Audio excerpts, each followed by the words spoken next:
3 nights, Ohio football, high school football, to return to the field. Actual game competition, and it is a highly anticipated day. Schools are working nonstop this week to put all the state protocols into place. Sports Director Jared Smalley has a look at the unique step that schools are taking to just keep everybody safe, Jared. And it's remarkable, Brad, the amount of work that has gone into this. Of the 700-plus Ohio high schools that play football, about 60 of them are not currently playing or do not plan to play at all this year.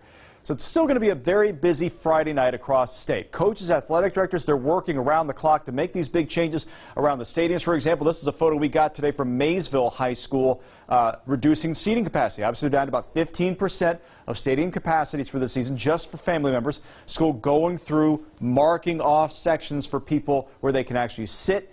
Those seats left open for Friday. If you're among the few who will actually be at a game Friday, you will immediately notice major differences. Distancing on the sideline includes an assigned standing spot for players. And players not in the game, along with all coaches, will wear masks. And here's an interesting change. Officials will handle the football as little as possible. They'll take a marker, sit it at the spot of the next line of scrimmage. The center from each team takes the ball, places it down. That age group is an average age of 59.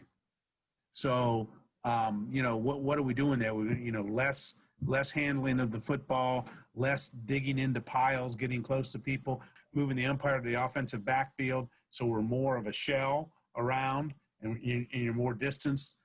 Those are some important things that we want to go through.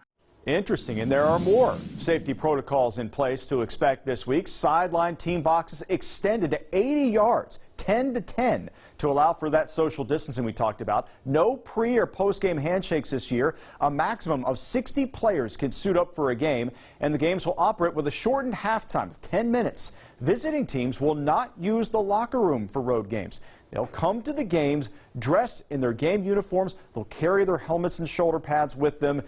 It's going to be wild. Ahead at 5.